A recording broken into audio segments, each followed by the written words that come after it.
Hello everyone.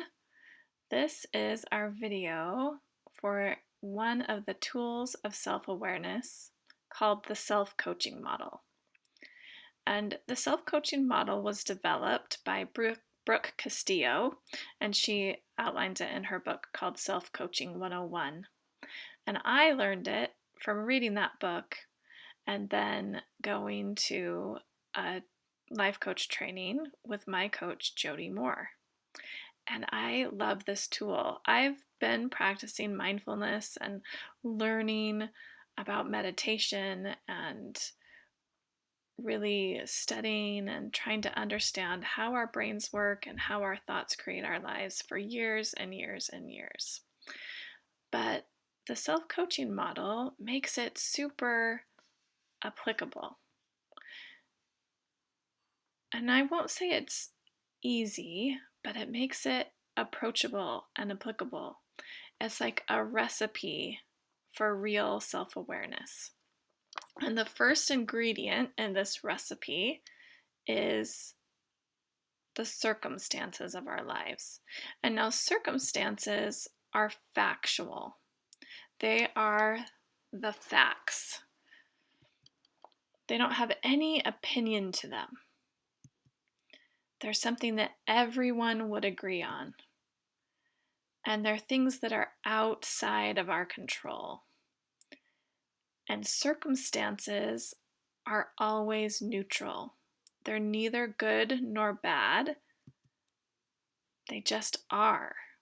A circumstance just is what it is. So here's some examples of circumstances. The weather. It is completely out of our control. And it's something outside of us. It's something everyone would agree on, right? Right now, as I'm recording this, it's snowing outside. There is white stuff accumulating on the tree branches and on the ground. There are flakes falling from the sky. Everyone can see that, and everyone would agree that it's snowing. That is the weather. Traffic is something outside of our control and something that everyone could see, and everyone would agree that traffic is as it is. It may be the cars are moving at 20 miles an hour on the freeway. It may be that there are 5 cars stopped at this stoplight. Those would be the facts of traffic. Other people's behavior, the things that our children say, the things other people do, the results other people have in their lives, other people's feelings are circumstances.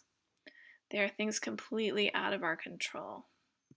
Another example could be the number in your bank account. It's just math. It just is what it is. It's not good or bad. It just is. The next ingredient in the self-coaching model are thoughts. Thoughts are not circumstances, even though we often think that they are, right? Your thought is your interpretation of your circumstances. And we often think that our thought is a fact. So if we think about the traffic example of circumstances, if we say traffic is bad, right? That's just an opinion. That's an interpretation of the traffic. It's not the facts. The facts of traffic would be there are 5 cars at this stoplight. I've been sitting at this turn light for 3 minutes, right? It can be specific and quantifiable and could be provable in a court of law, would be the circumstance. But just saying traffic is bad, this is slow, right? Those are just thoughts. It's what you make it mean. And thoughts are totally subjective. They'll be interpreted by different people in different ways and can't be proven in a court of law. And thoughts are just sentences in your brain, and they're completely optional. And your thoughts are the reason for your feelings. So let's take the weather, for example.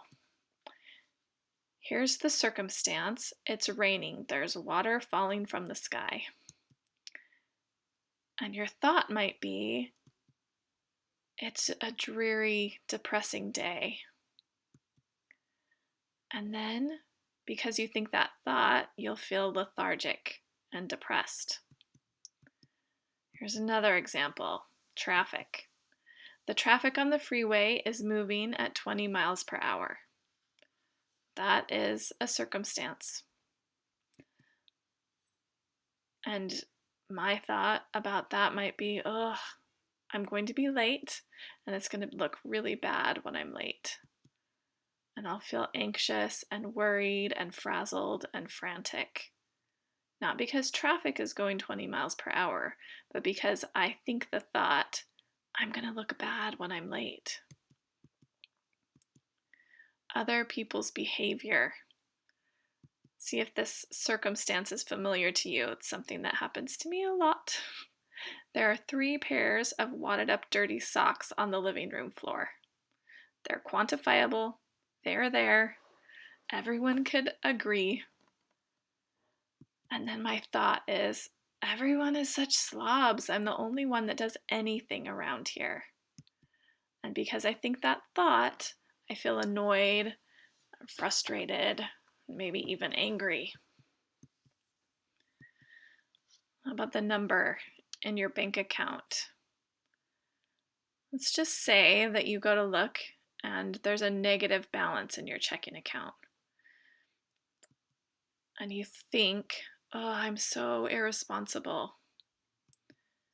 And then you start to feel helpless and worried. You might feel a sense of shame or lack. And those feelings don't come from the number in your bank account. They come from the thought, I'm so irresponsible. So let's talk about feelings. They're the next part of the model. Feelings are created by your thoughts and not your circumstances. Feelings are just a vibration in your body. We feel feelings as physical sensations inside of our bodies. And the only thing you ever really want is to feel good. And the only thing you're really trying to avoid is a negative emotion. And our emotions are our motivation. So I want you to think of something that you really, really want. And we're just going to say maybe it's $1 million. You could think of something totally different, but I want you to ask yourself, why do you want it? You could use this $1 million example and say, well, I could pay off all my debt and own my home. Why is it so appealing? Could live really comfortably and see to it that my kids' college was paid for and wouldn't have to worry a whole lot. What would your life be like if you had it? And maybe it's this amount of money, or maybe it's a certain number on the scale.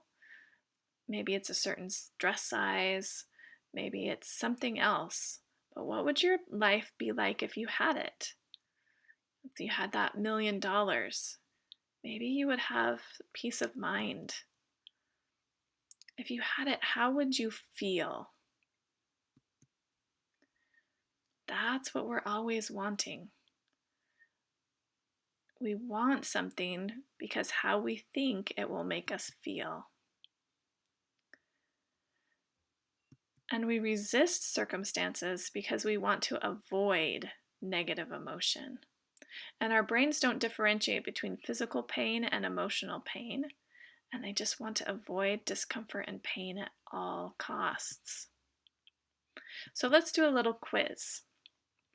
Is this a circumstance or a thought? I'm too tired to get anything done today. Circumstance or thought? That's just a thought. Our house is too small for us. Is that a circumstance? Can it be proven in a court of law? Is it objective? Is it an opinion? Our house is too small is just a thought. But how about this? Our house is 1,500 square feet. That is a circumstance. It's a fact. It just is. I have a 13-year-old son. That's a fact. It's a circumstance. How about my son said, "This dinner is gross"? Would everyone there agree if they heard him say, "This dinner is gross"? Yeah, that's a circumstance. It's something that happened. It's a fact. Everyone present could agree on that. And it's not necessarily an interpretation. It just is what it is. It's not good or bad. My son is mad at me. Is that a thought or a circumstance? That is just a thought. I weigh 178 pounds. It's the number on the scale. It's a fact. It's the circumstance. I am overweight. That is an opinion. It's an optional even. It's not provable. And it's totally subjective depending on who you asked and what books you read. Any way you wanted to interpret that, that would be a thought. My life is overwhelming. Thought. My life is exactly as it should be. Thought.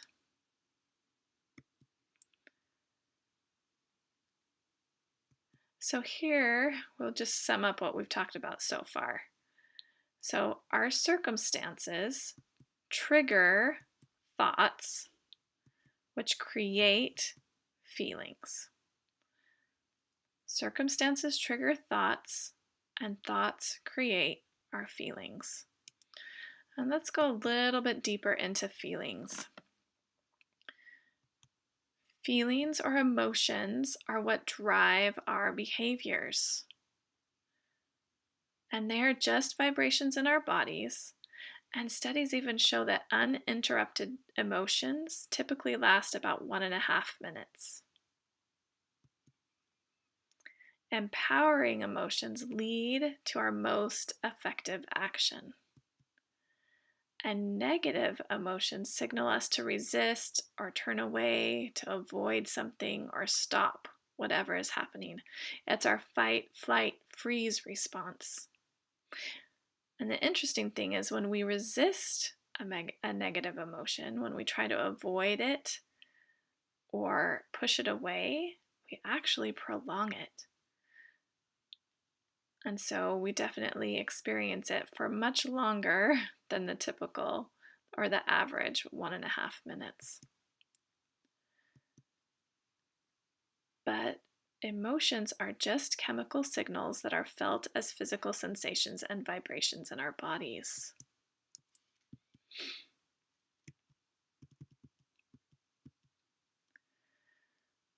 The next part of the model is our actions.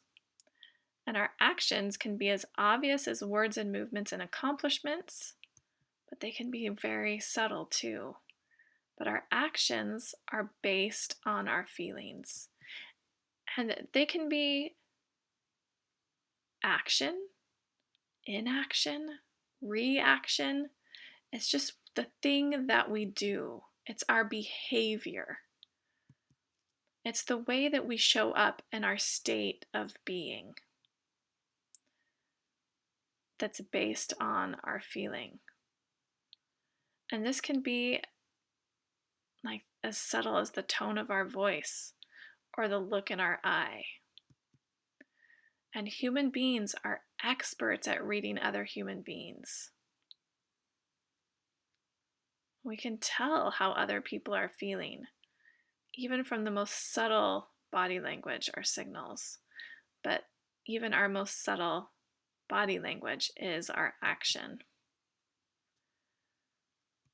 When we do have willpower, we can make ourselves do things, and we can motivate ourselves to do things on willpower, but willpower is a limited resource. It runs out. And our actions, the things that we do, create our results. Our results are driven by our actions. And our results are always proof of the original thought. And the great thing is this model can be applied to any result in any area of your life. It's kind of magical and pretty wild, but this is something that we'll explore through this program. The whole rest of the time that we spend together, we are going to be playing with the model, and we'll come at it from all different angles, and we'll definitely learn more information together, but this will really be the root of how we create what we want in our lives. Because you are responsible for your results. And that is good news. It's really the best news ever. And so when you realize that, it's not going to be helpful at all for you to beat yourself up thinking that, okay, I have all these crappy results in my life and it's all my fault. I'm responsible, and so I'm a horrible person. And that is not the case at all. And it's not going to be helpful. It's good news because once you realize that you can create your life through your thoughts, you can intentionally choose what to think. Now, I want to say that there are circumstances that affect our thinking. We can have diagnosed depression and anxiety disorders that can affect our thinking, and those are circumstances, right? And just changing your thoughts may not completely cure you of depression, and you may need medication, but it also is super powerful to understand that you can create the results you want in your life. The other thing that's really important to understand is that you're not responsible for other people's results. We often think that as moms, it's our job to make our children feel loved or to make sure that they are successful. But do you know what? Do you know what creates the feelings that our children have? Their thoughts. We can't make them feel love. We can't create results for anyone but ourselves. And so here it is. Here is the model all put together. We have the circumstance, which is the facts of the thing outside of your control. And our circumstances trigger thoughts. Thoughts are just sentences in your head. And your thoughts create your feelings. And your feelings are emotions or vibrations that you feel in your body. And they're always just one word. And your feelings fuel your actions. Your action, or the thing that you do in response to your feeling, creates your results. And your result is the product of your action, and it always provides proof for your original thought. So, all right, so let's take the weather example that we looked at earlier. It's raining. And so my thought might be, it's dreary and a depressing day. and I feel lethargic and depressed. And so I don't get dressed and I just sit around and don't really do anything all day. And my result is that I'm depressed and I don't get much done. How about the traffic example? Say I have somewhere that I need to be, an appointment that I need to be at a certain time, and I'm on the freeway and traffic is moving at 20 miles per hour. And I think I am going to look bad when I'm late and feel anxious and worried. And so when I get there, I act apologetic, I'm short tempered, I have frantic body language, and the result is that I look bad. How about the example of other people's behavior? There are 3 pairs of dirty socks on the living room floor. And my thought is, I'm the only one that does anything around here. Why do I have to pick up everyone's socks? And I feel annoyed and frustrated. I might even be a little bit angry. I yell at my kids. I pick up the socks. I stomp around complaining. And the result I get is that my family stays out of my way and I am the only one who does anything. We could go to the number in your bank account example and say that there's a negative balance. Something has been overdrawn, and your thought is, I'm so irresponsible. You feel helpless and worried, sense of lack or shame, and you continue just to avoid looking at the balance, maybe not opening up the bills and not wanting to face what it is that you need to do. And the result is that you're constantly overdrawn and you are irresponsible. So let's look at the model one last time. C is for circumstance, it's the facts. Your circumstance trigger your thoughts, which are just sentences in your head.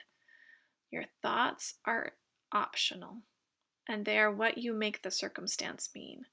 But the circumstance in and of itself is neutral. It's neither good nor bad. It just is. And sometimes that's hard for us to wrap our minds around because we think that it's just a negative circumstance. Maybe it's an illness that we have or an illness that a family member has. Is that just neutral? Yeah, it's a fact. It just is. And it doesn't get a positive or negative feeling or interpretation until we have a thought about it. And our thought triggers or creates our feelings. And our feelings are just emotions. They're a vibration that you feel in your body. And they fuel your actions. Your action is the thing that you do in response to your feelings. And your actions create your results. Your result is the product of your action, and it's always proof for your original thought. So, after watching this video, your homework is to get out your worksheets from lesson 1, from the difference between being selfish and self-aware. And you'll fill out a model. There's worksheets here with this post, and you'll fill out a model for the time you're selfish. So you'll just look through your journal entry that you wrote and pick out either a circumstance, a thought, a feeling, a result, or an action or a result. And just plug that all in. You can start from just one of those things. So if you can see what your circumstance was, you can just start there. And you might even just set your journal entry aside and say, okay, What was my thought about that circumstance? And when I think that thought, or when I thought that thought, what was my feeling? And when I felt that feeling, what did I do? How did I show up and behave in my life? And from that action, what was my result? And you can see how your result just provides evidence for your original thought. And after you do a model for the time that you were selfish, go ahead and pull out your other worksheet about the time you were self aware and do the exact same thing. Just fill out a model in the worksheet with this post to look at what's happening and what you were creating in that time that you were self-aware. What was the circumstance or a thought or a feeling? And you can just take one of those things and set your worksheet aside, and you'll be able to fill out the rest of the model from that. It's really, really simple, but it really helps you shed a lot of light on what is happening and how you can change your results. So when we meet this week, we'll go a little bit deeper into this and talk about how we can apply this and really do our own self-coaching, and how our coaching calls will work throughout the rest of the program. If you come against something that you need some help with, then we'll just work through your model together, and I'll be your helper there. So I'm excited for you guys all to try this. And so fill out your models, and we'll talk about it at our next call.